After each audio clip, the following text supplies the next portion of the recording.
ആ സമയത്ത് ശരിക്കും പറഞ്ഞാല് ഞാൻ ഷൂട്ട് ചെയ്തുകൊണ്ടിരിക്കുന്ന സമയത്ത് നൈറ്റ് ഷൂട്ട് പോയിക്കൊണ്ടിരിക്കുമ്പോൾ എന്നോട് പറഞ്ഞ് വരണം എന്നും പറഞ്ഞ് വിളിക്കണേ. ആ സമയത്ത് ഞാൻ ഡെങ്കു പോസിറ്റീവായി ഹോസ്പിറ്റലിൽ കിടന്നു. എൻ്റെ ഓൾമോസ്റ്റ് ഒരു 9-10 കിലോ എനിക്ക് കുറഞ്ഞിട്ടുണ്ട്. അങ്ങനെ കുറഞ്ഞ് ഞാൻ ഇങ്ങനെ ഇരിക്കുന്ന സമയത്താണ് ഞാനിവിടെ പൊട്ടിക്ക് നമ്മുടെ സൗന്ദര്യം അവിടെ ഇടി അത് ഞാൻ തന്നെ കണ്ടിട്ട് ശരിക്കും ഇത് തന്നെയാണോ ഞങ്ങൾ തമ്മിൽ കുറെ മാസങ്ങൾക്ക് ശേഷം അപ്പം കാണുന്നത്. അയ്യോ ഒരുപാട് ഭയങ്കര മാറ്റം. ഞാൻ ചോദിച്ചാൽ ടെൻഷൻ കൊണ്ടാണെന്നൊക്കെ വിചാരിച്ചു. പക്ഷെ അല്ല, പുള്ളിക്ക് സുഖമില്ലാതായി. ഹെൽത്ത് ഭയങ്കര പ്രശ്നമാണ്. പക്ഷെ അന്നൊന്നും നമ്മൾ വലിയ മാറ്റമൊന്നുമില്ല അല്ലേ? തിരിച്ചു വന്നപ്പോഴേ ഏതാണ്ട് പഴയ അവസ്ഥയിൽ തന്നെ തിരിച്ചു വന്നാക്കുന്നത്. വലിയ മാറ്റവും ചെറിയൊരു തടി. ഓക്കെ, എനിക്ക് തോന്നുന്നു ആ റിയാലിറ്റി ഷോ വന്നതിന് ശേഷം ബമ്പർ അടിച്ചത് നിങ്ങൾക്ക് സത്യം പറഞ്ഞു കഴിഞ്ഞാൽ അല്ലേ? നിങ്ങൾ കുറെ കൂടെ ആൾക്കാർ അറിഞ്ഞു എന്ന് മാത്രമല്ല, നിങ്ങളുടെ ജീവിതത്തിലെ കുറെ ട്വിസ്റ്റ് ആൻഡ് ടേൺസ് ഒക്കെ എല്ലാം നടന്നത്, കുറെ നല്ല കാര്യങ്ങളൊക്കെ സംഭവിച്ചത് ആ റിയാലിറ്റി ഷോ. അത് ഞാൻ പിന്നെയും വലിച്ചഴക്കുന്നില്ല. ഞാനത് പറഞ്ഞായിരുന്നുള്ളൂ. ഒരു പക്ഷേ ആ റിയാലിറ്റി ഷോ ഞങ്ങൾക്ക് വേണ്ടി മാത്രം നിശ്ചയിച്ച് കാലം കരുതി വെച്ചെന്നാണെന്ന് ഞാൻ വിശ്വസിക്കാൻ ഇഷ്ടപ്പെടുന്ന ഒരാളാണ്. ഞാൻ ചോദിക്കട്ടെ, ഈ ഇത്രയും മാത്രം പ്രശ്നം വരാനുള്ള കാര്യം എന്തായിരുന്നു? ഇത് ആക്ച്വലി പറഞ്ഞ് സോൾവ് ചെയ്ത് എന്തായിരുന്നു എന്താ പ്രശ്നം? ആക്ച്വലി എന്തായിരുന്നു? രണ്ട് വീട്ടുകാർ സമ്മതിക്കാനുള്ള ഒരു പ്രശ്നം തരും അത് ആണോ? ഓക്കെ, പിന്നെ രണ്ടുപേരും സമ്മതിക്കണമല്ലോ, രണ്ട് വീട്ടുകാരെയും കൂടെ ഒരുമിപ്പിക്കണമല്ലോ. അല്ല, ആദ്യം എല്ലാവരുടെയും പ്രശ്നം റിലീജിയൻ ആയിരിക്കും. ആ റിലീജിയൻ ഒരു പ്രശ്നമായിട്ട് വരുമ്പോഴാണ് ഇവർ ബാക്കിയുള്ള അതും ഇതും കാര്യങ്ങളൊക്കെ പറയണത്. അപ്പൊ നോർമലി എല്ലാ ഫാമിലിയും പറയുന്നവരെ പറഞ്ഞു, നിങ്ങൾക്ക് അങ്ങനെ ഒരുമിച്ച് ജീവിക്കാൻ പറ്റില്ല, മുന്നോട്ട് പോകാൻ പറ്റില്ല, അങ്ങനെ പറഞ്ഞു.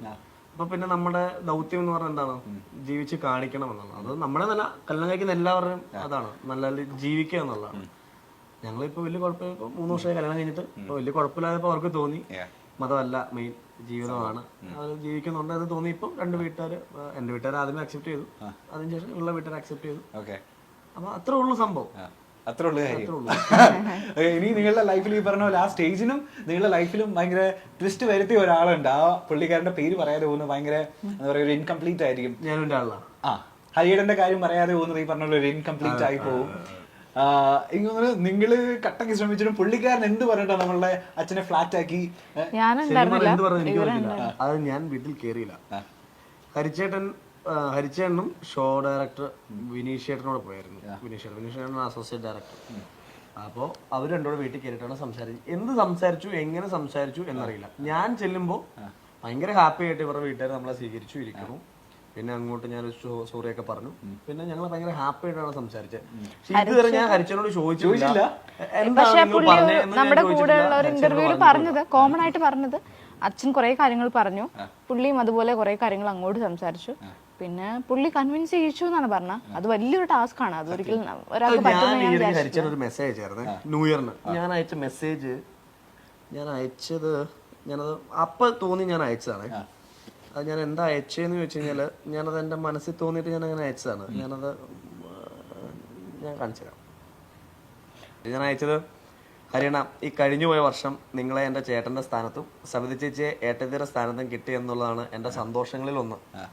ഒരു ചേട്ടനായി, നല്ല കൂട്ടുകാരനായി ചേർത്ത് നിർത്തിയതിനും കൂടെ കൂട്ടിയതിനും ഉപദേശിച്ചതിനും നല്ലത് പറഞ്ഞതിനും കമ്പനി കൂടിയതിനും എല്ലാത്തിനും ഒരുപാട് നന്ദി.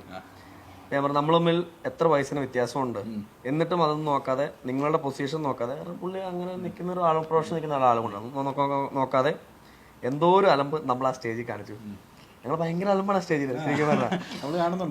പരസ്പരം കളിയാക്കിയും ഒരുമിച്ചിരുന്ന് ഫുഡ് കഴിച്ചും തగ్గടിച്ചും ഒരു കളിക്കൂട്ടുകാരെ പോലെ കഴിഞ്ഞ 3 മാസം നമ്മൾ ആഘോഷിച്ചു. എത്ര രാത്രികളെ നമ്മൾ പകലാക്കി മതി മറന്നു. കാരണം ഞങ്ങള് ശരിക്കും ഷോയ്ക്കനെ പോകുന്നതിനെക്കാട്ട് ഉപരി അടിച്ചു പൊളിക്കാൻ വേണ്ടി തന്നെ പോയതാണ്. ഇപ്പൊ ഞാൻ പറഞ്ഞു, നിങ്ങൾ സ്വയം ജീവിക്കാൻ മറന്നുപോയൊരു വിഡ്ഢിയാണ്. നിങ്ങൾക്ക് നാളെക്കുറിച്ച് ചിന്ത ഉണ്ടോ എന്ന് എനിക്ക് തോന്നുന്നില്ല. നിങ്ങളുടെ അച്ഛനായി കിട്ടിയതിൽ ആ മക്കളും ഭാഗ്യം ചെയ്തവരാണ്. എൻ്റെ ജീവിതാവസാനം എൻ്റെ മനസ്സിലും ഹൃദയത്തിലും നിങ്ങൾക്കൊരു സ്ഥാനമുണ്ട്, മറക്കില്ല എന്നും പറയണം. ഞാൻ പുള്ളി എനിക്ക് വോയിസ് അയച്ചേക്കാം, നീ എന്താണോ പ്രാന്താണെന്ന് എനിക്ക് മെസ്സേജ് അയച്ചു. ഞാനത് ശരിക്കും എനിക്ക് മനസ്സിൽ തോന്നിയിട്ട് അയച്ചായിരുന്നു. പുള്ളി അങ്ങനെയാണ് ശരിക്കും പറഞ്ഞു കഴിഞ്ഞാൽ. അപ്പം എനിക്ക് ഇതൊക്കെ ഒരിക്കലും പുള്ളിനെ അങ്ങോട്ട് മാറ്റി നിർത്തിയിട്ടൊരു, എനിക്ക് തോന്നുന്നു ജോത്സ്യന്മാർക്കിടയിൽ ഇത്രയും ആരാധകരുള്ളൊരു ജോത്സ്യം വേറെ ഉണ്ടോ എന്ന് എനിക്ക് വേറെ അറിയത്തില്ല. പുള്ളിയുടെ മറുപടികളാണെങ്കിൽ അതെ അതെ, എനിക്കിപ്പോ അതിനകത്ത് നെഗറ്റീവ് കമന്റ്സ് ഒക്കെ വരുമ്പോൾ ഞാൻ ഭയങ്കര മൂഡ് ഓഫ് ആയിട്ടിരിക്കുമ്പോൾ പുള്ളി എന്നോട് പറയും, മോളെ നീ എന്റെ പ്രൊഫൈൽ എടുത്ത് നോക്കടി, എന്തൊരു തെറിയ വിളിച്ചത്, നീ എന്തിനാ ഞാനൊന്നും മൈൻഡ് ചെയ്യില്ല മോളെ, നീ ഒന്നും ആ കാര്യമൊക്കെ ഉണ്ടടി എന്നൊക്കെ പറഞ്ഞു. ലാസ്റ്റ് ഏതൊരു ഇന്റർവ്യൂ ഹരിച്ചേട്ടൻ ഞങ്ങളും കൂടെ ഒരുമിച്ചുള്ള ഒരു ഇന്റർവ്യൂ ഉണ്ടായിരുന്നു. ഹരിച്ചേട്ടൻ വന്നപ്പോഴേ പറഞ്ഞു, പേടിക്കണ്ട, ഈ പ്രാവശ്യം തെറി ഞാനിവിടെ ഷെയർ ചെയ്യണം. അതാണ് ഭയങ്കര പോസിറ്റീവ് മനുഷ്യനാണത്. എല്ലാത്തിനും ആ രീതിയിൽ എടുക്കാൻ പുള്ളിക്ക് പറ്റും. അതെ, എനിക്ക് തോന്നുന്നു ജോത്സ്യന്മാർക്കിടയിൽ ഇത്രയും തുറന്ന് സംസാരിക്കുന്ന ഒരാൾ വേറെ ഉണ്ടാവില്ല. ഞാൻ ഇതുവരെ ഇങ്ങനെ ഒരു ജോത്സ്യനെ കണ്ടിട്ടേ ഇല്ല. എല്ലാവരും ഇപ്പൊ ഈ ജോത്സ്യം പ്രൊമോട്ട് ചെയ്യാനേ നോക്കത്തുള്ളൂ. പുള്ളിക്കാരൻ അതുപോലും നോക്കാറില്ല. അതുകൊണ്ടാണ് ഞാൻ പറഞ്ഞത് നിങ്ങൾ ജീവിക്കാൻ മറന്നുപോയ വിദ്യയാണ് ഞാൻ അങ്ങനെയാണ് ഞാൻ എഴുതിയിട്ടത്. കാരണം ഇപ്പോഴും ആ പഴയ വീട്ടിൽ തന്നെയാണ് താമസിക്കുന്നത്. അങ്ങനെയൊന്നുമില്ല ഞങ്ങൾക്ക് വലിയ വീട് വേണം, വലിയ വണ്ടി വേണം, അങ്ങനെയൊന്നുമില്ല. പുള്ളി ഇന്നത്തെ ലൈഫ് പുള്ളി മാക്സിമം എൻജോയ് ചെയ്യുന്നുണ്ട്. ഓക്കെ, ഇനി നിങ്ങൾ ആ ഹരിയേട്ടന് നിങ്ങൾക്ക് നിങ്ങളോട് എന്തോ ചോദിക്കാനുണ്ട്. ഞങ്ങളോട് പുള്ളിക്കാരന്റെ ചോദ്യം ഞാൻ അടുത്ത് പ്ലേ ചെയ്യാൻ പോകുന്നത്. പുള്ളിക്കാരന്റെ ചോദ്യത്തിന് നിങ്ങൾക്ക് എന്താ മറുപടി പറയാനുള്ളതെന്ന് വെച്ച് കഴിഞ്ഞാൽ നിങ്ങൾ കൊടുത്താൽ മതി. പുള്ളിക്കാരൻ പറഞ്ഞിട്ടുണ്ട് ആ ഭാഗം എനിക്ക് എന്തായാലും കട്ട് ചെയ്ത് തരണം എന്നൊക്കെ പുള്ളിക്കാരൻ നേരത്തെ പറഞ്ഞിട്ടുണ്ട്. അപ്പൊ കേൾക്കല്ലേ? പിന്നെ ഹായ് അനൂപ്, ദർശന, സുഖമല്ലേ മകളെ? പിന്നെ സുഖമാണോ ചോദിക്കേണ്ട കാര്യമില്ല, കാരണം നമ്മൾ എന്നും സംസാരിക്കാറുണ്ട്. പിന്നെ ഈ ഇവരുടെ ഒരു ഇൻ്റർവ്യൂവിൻ്റെ ഒരു സെഗ്മെൻ്റ് എന്നുള്ള നിലയിൽ ഒരു ചോദ്യം ചോദിക്കണം എന്ന് പറഞ്ഞപ്പം എന്ത് ചോദിക്കാനാണ് എന്നും നമ്മളൊന്നും സംസാരിക്കുന്നവരാണെങ്കിലും ഞാനൊരു ചോദ്യം അനൂപിനോടാണ്. ചോദ്യമല്ല, സത്യമാണോ എന്നറിയാൻ വേണ്ടി ഒരു ഉറപ്പ് വരുത്താൻ വേണ്ടിയുള്ളൊരു കാര്യമാണ് ചോദിക്കുന്നത്. അതായത് ഇപ്പം നമ്മളുടെയൊക്കെ ജീവിതത്തിൽ നമ്മൾ എല്ലാവരും വഴക്കുണ്ടാവുന്നവരാണ്. എല്ലാ വിവാഹിതരായിട്ടുള്ള ആളുകളുടെ ലൈഫിലും ഉണ്ട്.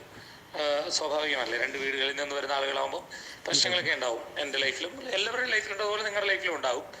അപ്പോൾ നേരത്തെ വഴക്കൊക്കെ ഉണ്ടാകുമ്പം നിങ്ങളെ സംബന്ധിച്ചുള്ളൊരു പ്രശ്നം ഒന്ന് അച്ഛനമ്മയുടെ ഒന്നും പിന്തുണ ഉണ്ടായിരുന്നില്ല. അപ്പോൾ ഇത് സോൾവ് ചെയ്യാൻ നിങ്ങൾ തമ്മിൽ അങ്ങോട്ടും ഇങ്ങോട്ടും സോൾവ് ചെയ്യുമായിരുന്നു പതിവ്. എന്നോട് സ്റ്റെഫിനാണ് ഈ സംഭവം പറഞ്ഞത്. ഇതിനൊരു ഉറപ്പ് വരുത്താനാണ് ചോദിക്കുന്നത് അനൂപിനോടാണ്. അപ്പോൾ നേരത്തെ അങ്ങനെ നിങ്ങൾ തമ്മിൽ സോൾവ് ചെയ്യുമായിരുന്നു പതിവ്. ഇപ്പം അനൂപ് ചെറുതായിട്ട് വഴക്ക് തുടങ്ങുമ്പോൾ ദർശന പറയാറുണ്ട് അത്രേ, അധികം നിങ്ങൾ വിളച്ചിലെടുക്കരുത്, എനിക്ക് 7 ആങ്ങളമാരുണ്ട്, ഞാൻ വിളിച്ചാൽ അവരിങ്ങ് ഓടി വരും എന്ന് പറഞ്ഞ് അനൂപിനെ ഭീഷണിപ്പെടുത്താറുണ്ട് എന്ന് കേട്ടു. സത്യത്തിൽ അത് സത്യമാണോ? സത്യമാണോ എന്നാ ചോദിക്കുന്നത്. 7 ആങ്ങളമാരെ പേടിയില്ലും ഹരിച്ചേട്ടന്റെ പേടിയുണ്ട്. ഹരിച്ചേട്ടന്റെ പേടി സദ്യ ചേച്ചിന് അത്യാവശ്യം പേടിയാണ്. അതെന്നെ സമ്മതിച്ചല്ലേ. ഹരിയാണം പിന്നെങ്കിലും ഭയങ്കര സോഫ്റ്റ് ആയിട്ട് നമ്മൾ സംസാരിക്കും. അങ്ങനെ ചേച്ചി അങ്ങനല്ല, ചേച്ചി ഒരുപാട് മോല കാട്ടൊക്കെ പറയും, നീ എന്താ കാണിച്ചത്, നീ അങ്ങനെ അങ്ങനെയൊക്കെ പറയും. പക്ഷെ നമുക്ക് ഏത് സിറ്റുവേഷനിലും പോയി പറയാം, എന്തും പറയാം. പുള്ളി എനിക്ക് എന്റെ ബ്രദറെ പോലെ തന്നെയാ. ശരിക്കും നമ്മളൊരു വലിയ ഏട്ടനൊക്കെ പറയില്ലേ, നമുക്ക് അങ്ങനെ എല്ലാവരോടും അങ്ങനെ ഒരു കണക്ഷൻ കിട്ടില്ല. അപ്പൊ ഞാൻ ഈ ഷോയിൽ ഞാൻ പറഞ്ഞിട്ടുണ്ടായിരുന്നു, ദേവചേട്ടൻ എനിക്ക് എന്റെ അച്ഛനെ പോലെയാണ്, ഹരിച്ചേട്ടൻ എനിക്ക് എന്റെ ഒരു വലിയ ഏട്ടനെ പോലെയാണ്. രണ്ടും കറക്റ്റ് ആയിട്ടുള്ള കാര്യം. വേറെ നമുക്ക് അങ്ങനെ എല്ലാവരെയും അങ്ങനെ കാണാൻ പറ്റില്ല. പക്ഷെ ഈ പുള്ളീനെ എനിക്ക് അങ്ങനെ കാണാൻ പറ്റുള്ളൂ. പുള്ളിയുടെ ഓരോ പേരിലും ഓരോ ഇതുണ്ട്, സ്ഥാനം ഉണ്ടെന്ന് പറഞ്ഞാൽ ഇവർ 7 പേർക്കും 7 ഇമ്പോർട്ടൻസ് ആണ് ശരിക്കും പറഞ്ഞാൽ. ഇന്നലെ ഒരു ലൈവും കാര്യങ്ങളുണ്ടായിരുന്നു. അപ്പൊ ആ സമയത്ത് സ്റ്റെവിൻ ചേട്ടൻ വന്നിട്ട് കമന്റ് ഇടും, ഓ ബ്രോ ഞാൻ നിങ്ങളുടെ ഭയങ്കര ഫാനാണ്, നിങ്ങൾ കാണാൻ സുന്ദര, ഞങ്ങൾ അങ്ങോട്ടും ഇങ്ങോട്ടും നല്ലപോലെ പണി കൊടുക്കുന്ന ആൾക്കാരാണ്. അങ്ങോട്ടും ഇങ്ങോട്ടും പണി കൊടുത്ത് ഭയങ്കര നമ്മുടെ ആ ഒരു എന്താ പറയുക എൻജോയ് ചെയ്യുന്നതാണ് ഒരു ഏജും കാര്യങ്ങളൊക്കെ. ഹരിച്ചേട്ടൻ കുറച്ചും കൂടെ മെച്ചൂറായിട്ട് ചെയ്യും, ദേവൻചേട്ടൻ അതിലും കുറച്ചുകൂടെ മെച്ചൂറായിട്ട് കാര്യങ്ങൾ ചെയ്യും. ഹരിച്ചേട്ടനോട് നമുക്ക് എന്തും പറയാം, എപ്പോ വേണമെങ്കിലും വിളിക്കാവുന്ന ഒരു മനുഷ്യനാണ്. ഷായിച്ചേട്ടൻ ഭയങ്കര ബിസി ആയിട്ടുള്ള ഒരാളാണ്, ഭയങ്കര ബിസിയാണ് ഷായിച്ചേട്ടൻ, ഷൂട്ടും കാര്യങ്ങളൊക്കെ ആയിട്ട്. ചേച്ചി ഇടയ്ക്ക് വിളിക്കും. പിന്നെ ജോബിച്ചേട്ടനാണെങ്കിൽ ജോലി അത്ര വലിയ പൊസിഷൻ എന്നാണ് ജോബിച്ചേട്ടൻ. പിന്നെ അർജുൻ മാധു എന്ന് പറഞ്ഞു കഴിഞ്ഞാൽ എന്റെ പൊന്നു, അതൊരു വേറൊരു വൈബാണ് കേട്ടോ. അവരുടെ ഇന്റർവ്യൂ നിങ്ങൾ ഉറപ്പായിട്ട് എടുക്കണം. അത് നിങ്ങൾ ചോദിക്കണ്ട, അത് മാധുവിനോട് തുടങ്ങിയിട്ട് അതിന്റെ കീ കൊടുത്തിട്ടിരിക്കൂലേ, മാധുവിന് എന്തെങ്കിലും ചോദിച്ചാൽ കീ കൊടുക്കുക, പിന്നെ മാധു പറഞ്ഞോളൂ. മാധു ഒരു തുറന്ന പുസ്തകമാണ്, ഭയങ്കര വൈബാണ്. പിന്നെ വിജയചേട്ടൻ അത്യാവശ്യം കുറച്ച് ബിസി ഉള്ള ആളാണ്. അപ്പൊ അതാണ്. അപ്പം ഞങ്ങൾക്ക് ഒരു ഗ്രൂപ്പൊക്കെ ഉണ്ട്, ഇപ്പോഴും ഞാനും ഒരാളെന്ന് പറഞ്ഞ ഒരു ഗ്രൂപ്പൊക്കെ ഉണ്ട്. അപ്പൊ അവിടെ എന്ത് ഷെയർ ചെയ്യാം എന്തും പറയാം. ഇവിടെ ഇടയ്ക്ക് ഹരിച്ചേട്ടൻ ചോദിച്ചാൽ എന്തെങ്കിലും വഴക്കുണ്ടാകുമ്പോൾ പറയും. ഞാൻ എവിടെയും പോകുമ്പോഴാണ് കൂടുതൽ ദേഷ്യപ്പെടുന്നത്. ഇവിടെ വിളിച്ചിട്ട് എവിടെ എത്തി ചോദിക്കും. അപ്പൊ ഞാൻ ദേഷ്യം നിനക്ക് വെച്ചിട്ട് പോയിക്കോട്ടെ. അപ്പൊ ഇവിടെ പറയും ഞാൻ ഈ ഓടി എടുത്തിട്ട് ഇപ്പൊ ഞാൻ ഗ്രൂപ്പ് ഇടണോ എന്നേക്കും. പുള്ളി എന്നോട് പറയും, ഹരിച്ചേട്ടൻ പുള്ളിയോടും പറയും, എടാ നിന്റെ വീട്ടിൽ പോയി ഞാൻ സംസാരിച്ചോടെ കൊച്ചിനെ എല്ലാവരും അതാട്ടാ പറയണത്. ദേവഞ്ഞാനൊക്കെ പറയും, വിളിച്ചിട്ട് പറയും. അത് യാഥാർത്ഥ്യമുണ്ട്. അപ്പൊ അവര് നമ്മുടെ ഫാമിലി പോലെയാണ് 7 പേരും ശരിക്കും പറഞ്ഞത്. ഇനി പുള്ളിക്കാരൻ ഒരു ചോദ്യം കൂടെ ചോദിക്കാനുണ്ട്. ഫണ്ണി ചോദ്യം. സിനിമയാണ് അനൂപിന്റെ മനസ്സിൽ മുഴുവൻ. അങ്ങനെ അനൂപിന്റെ ഒരു പ്രോജക്റ്റ് എനിക്ക് തോന്നുന്നു ഉടനെ തന്നെ വരാനുള്ള ഒരു സാധ്യതയിലേക്ക് എത്തിയിട്ടുണ്ട്. അതിൻ്റെ കാര്യങ്ങളൊക്കെ നടന്നു വരുന്നു എന്നെനിക്കറിയാം. അതെന്തായാലും പെട്ടെന്ന് നടക്കട്ടെ. പെട്ടെന്നൊരു നല്ലൊരു സിനിമ മലയാളത്തിൽ ലഭിക്കട്ടെ എന്ന് ഞാൻ ആദ്യമേ ആശംസിക്കുന്നു, പ്രാർത്ഥിക്കുന്നു. എനിക്ക് അനൂപിനോട് ചോദിക്കാനുള്ളൊരു ചോദ്യം, അനൂപിൻ്റെ സിനിമയിൽ ഒരു നായികയെ വേണം, നായിക എന്തായാലും വേണമല്ലോ. അപ്പോൾ അങ്ങനെ അതിന് പുറത്തുനിന്ന് ഒരാളെ എടുക്കണം എന്നൊരു തോന്നലുണ്ടായാൽ, ഞാനും എൻ്റെ ആളും ടീമിലെ 8 പെൺകുട്ടികളിൽ നിന്ന് തന്നെ ഉപയോഗിക്കുക, അല്ലെങ്കിൽ പിന്നെ വല്ലവിടെ തല്ലിക്കൊല്ലത്തില്ലേ, 8 പെൺകുട്ടികളിൽ നിന്ന് നിങ്ങൾ ആരെയായിരിക്കും സെലക്ട് ചെയ്യുക? ദർശനയും കൂടെ ഉൾപ്പെടുത്തിയാണ് ഞാൻ ഈ ചോദ്യം ചോദിക്കുന്നത്. അതുകൊണ്ട് ദർശന അടുത്തുണ്ടെന്ന് മനസ്സിലാക്കിക്കൊണ്ട് കൃത്യമായൊരു മറുപടി തരുമെന്ന് പ്രതീക്ഷിക്കുന്നു. നായികയായിട്ട് ആരെ സെലക്ട് ചെയ്യുമെന്നാ ചോദിക്കുന്നത്? എന്റെ പേര് പറഞ്ഞില്ലെങ്കിൽ ഇപ്പൊ ഇവിടെ അടിയുണ്ടോ? നായികയായിട്ടല്ലേ? നായികയായിട്ട് ഞാൻ ആരെ സെലക്ട് ചെയ്യുമെന്ന് ചോദിച്ചു കഴിഞ്ഞാല്, ഇപ്പൊ ഞാൻ ചെയ്യാൻ പോണ സിനിമ വെച്ചിട്ടാണെങ്കിലേ എനിക്ക് നായികയായിട്ട് എനിക്ക് ഇവരെ ആരെയും കാസ്റ്റ് ചെയ്യാൻ പറ്റില്ല. കാസ്റ്റ് ചെയ്യണമല്ലേ?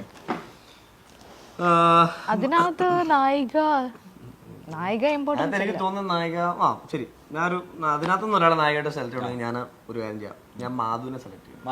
മാധവിനെ സെലക്ട് ചെയ്യും. ചേട്ടൻ എന്താ മാധവിയിൽ കണ്ട ഒരു നായിക ക്വാളിറ്റി എന്താ? അതാ ഞാൻ അങ്ങനെയാണെങ്കിൽ മറ്റേ കിലുക്കം ത്രീന്നൊക്കെ പറഞ്ഞ വിടാന്ന് പറഞ്ഞിരിക്കണം. ഞാൻ അത് ഹരിച്ചേട്ടൻ ചോദിച്ച തമാശക്കാണെങ്കിൽ എനിക്കതിനകത്ത് ഞാൻ ഒരു സിനിമ ചെയ്യുമ്പോൾ 2 പേര് വേണം. അത് ഏത് സബ്ജക്ട് ചെയ്താലും അപ്പം നമുക്ക് പറയാൻ പറ്റില്ല. ഇപ്പൊ ജയതിച്ചേട്ടൻ ഏത് ക്യാരക്ടറാണ് ചെയ്യൂലേ, പക്ഷെ ഏത് ക്യാരക്ടറും ചെയ്യാൻ പറ്റിയ അങ്ങനെ ഇപ്പൊ ചുള്ളനൊക്കെ ആണെങ്കിൽ പറ്റൂല, അല്ലെങ്കിൽ ഭയങ്കര സുന്ദരിയാണെങ്കിൽ ഒത്തിരി വയസ്സ് അയാളുടെ ക്യാരക്ടർ ചെയ്യാൻ പറ്റില്ല. അപ്പൊ അങ്ങനെ ഏത് സിനിമ ചെയ്താലും 2 പേർക്ക് എനിക്കൊരു ഓപ്പർച്യൂണിറ്റി കൊടുക്കണം എന്ന ആഗ്രഹമുള്ള 2 പേരാണ്. ഒന്ന് ഷാജിച്ചേന്റെ വൈഫ് രശ്മി ചേച്ചി, അത് ചുമ്മാ നടം. രശ്മി ചേച്ചി അസാധ്യ ആർട്ടിസ്റ്റാണ്. ഞാൻ കളയെന്ന് പറഞ്ഞ അവർ ഒരു ഷോർട്ട് ഫിലിം കിട്ടും, ഭയങ്കര പെർഫോമൻസ്. പിന്നെ ദേവൻ ചേട്ടൻ ശരിക്കും പറഞ്ഞാൽ പുള്ളിക്ക് അപ്പൊ എല്ലാരും പറയുന്നത് ഈ റിയാലിറ്റി ഷോ പുള്ളി ഇങ്ങനെ ആദ്യമായിട്ടാണ് പുള്ളിക്ക് ഇങ്ങനെ സ്റ്റേജ് ഒന്നുമില്ല. പുള്ളി എക്സ്പ്ലോർ ചെയ്ത പോലെ ഒന്നും എനിക്ക് തോന്നുന്നില്ല വേറെ ആരും എക്സ്പ്ലോർ ചെയ്തിട്ടില്ല. പുള്ളിക്ക് സിനിമയെ പറ്റി അറിയാം, പുള്ളി ഒരുപാട് സിനിമ കാണുന്ന ആളാണ്, ഒരുപാട് പുസ്തകങ്ങൾ വായിക്കുന്ന ആളാണ്. പുള്ളി എഴുതും നന്നായിട്ട്, അടിപൊളിയായിട്ട് എഴുതും. അപ്പൊ ആർട്ടിസ്റ്റ് എന്ന് പറയുമ്പോൾ ഭയങ്കര ഒബ്സർവേഷൻ ആണല്ലോ. ഞാൻ എന്തുകൊണ്ട് ദേവൻ കാഴ്ച വെച്ചാൽ ഭയങ്കര ഒബ്സർവേഷനാണ്.